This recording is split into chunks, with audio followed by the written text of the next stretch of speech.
En este video verás cómo algunas personas que se autoperciben como algo que no son biológicamente hablan en el Consejo Municipal de Worcester, una ciudad declarada como santuario para hombres que se sienten delicados y mujeres que se sienten hombres, sobre su miedo a Donald Trump. Mira el video completo y dime si este señor que ves en pantalla resumió en una simple frase la verdad de este caso. Sin mayor dilación, comencemos. I speak in favor of my city becoming a sanctuary city for people like me. I speak as both the B and the T in the LGBT. I speak as someone who is always misgendered, like all the time. People refer to me as sir when I prefer to be referred to as ma'am. Right now in our country, Trump is threatening the trans and gender diverse community. He is using policy to take away protections. He is making it hard for trans people to renew passports, to get the care they need. He is trying to erase us. I want you to know that I do not want to be here. It's my day off. I do not want to be in your DMs. I do not want to be in your email inboxes. I do not want my creativity writing diss tracks like Kendrick. I don't want to spend an hour applying glitter on my face so that you will hear and see me. To those claiming that making Worcester a sanctuary city could risk federal funding, that's fear-mongering. If you think you're afraid of Trump, you should see how afraid of Trump I am. Can you wrap up, please? Yes, I can.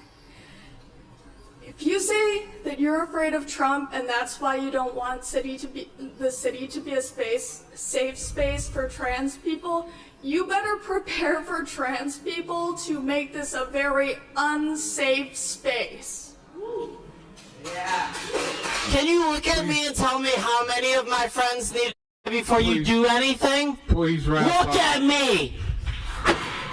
Okay, we're all done here. No, we're all done. Come on. I ask you all, family, may we pick up our bricks? Because we will not go down without every silent cis straight person waking up and seeing blood on their hands. I use the pronoun she and her, and I am disabled cisgender lesbian. The Jesus that I know would be right here in this gallery, lined up to speak during this public comment, standing in solidarity with the brave people here. The Jesus I know would be dressed in full drag and serving face, or wrapped in the garb of a non-binary person who knows one gender is way too small to capture their gloriousness. I cannot overstate that the United States is rapidly sliding into fascism, and conceding because we are scared of the repercussions validates and allows fascism to continue. How many lives have to be lost before you consider fighting back against fascism and corruption? You have the opportunity to stand up to violence and fascism that is spreading all over our country like wildfire. I am agender, and I use they, them pronouns. They, them as a singular pronoun has been in use since the 14th century. No one in this room is as old as the 14th century, so I'm going to ask for some adaptation. I invite every member through the chair of City Council to come to my queer studies classroom at Worcester State University. You are all welcome every time, but be aware that you are a guest in my house when you come. And when you come, know that there are strong queer and trans people in my classroom who will collect you with the quickness if you speak out of turn. The reason that Worcester needs to be a safe space for trans people is because I can't go home where I can't work, I don't qualify for disability, I can't drive because I'm narcoleptic, and my family doesn't support me because I'm trans, and then come to a city council that won't listen to my voice. I need the city to protect me because no one else will. How much for one trans life? How many dollars does it take to put them on the chopping block? I want a precise number. I want a dollar amount. And who next? Who's the next protected group to be tied to the railroad tracks, and will you fold for them? Now is the time to stand up for tyranny. You can make all the rules and whatever you want, but you cannot change nature. Yeah, go ahead and finish. Go ahead. Okay. No.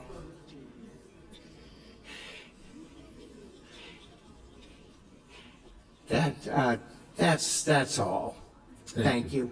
La mentalidad progre lleva a conclusiones absurdas, donde no validar una percepción personal se equipara con violencia o incluso con un intento de eliminar a alguien. No se trata de negar derechos, sino de establecer límites racionales en políticas públicas y legislación, algo que es esencial para el buen funcionamiento de cualquier sociedad. Un gobierno basado en ilusiones deja de ser funcional, y cuando esto ocurre, quienes han construido su identidad sobre una ficción reaccionan con histeria, porque su sistema de creencias no puede sostenerse sin la imposición obligatoria del engaño. Asimismo, la tendencia de etiquetar la biología como un discurso de odio no solo demuestra una desconexión con la realidad, sino que también busca deslegitimar cualquier cuestionamiento con el pretexto de la ofensa. En lugar de responder con hechos, quienes promueven esta narrativa convierten cualquier desacuerdo en una agresión personal, logrando así que la discusión no sea sobre lo que es cierto, sino sobre lo que hace sentir mal a ciertos grupos. Esto no solo distorsiona el debate, sino que también genera un ambiente donde la verdad científica queda supeditada a la sensibilidad individual. El problema de esta postura es que conduce a una victimización extrema que no tiene límites. Si la percepción personal debe ser aceptada sin objeciones, entonces cualquier restricción basada en la realidad se interpreta como una forma de violencia. Así se llega a declaraciones irracionales como "me quieren eliminar porque no aceptan mi identidad", cuando en realidad lo que se está haciendo es establecer un marco lógico para la convivencia en sociedad. ¿Y tú qué opinas? Déjamelo saber en los comentarios. Y aquí termina este video. Si te gustó, puedes darle like, comenta y compártelo. Además, si disfrutas este tipo de contenido, suscríbete a mi canal. Tengo más videos similares que podrían encantarte. Muchas gracias, hasta luego.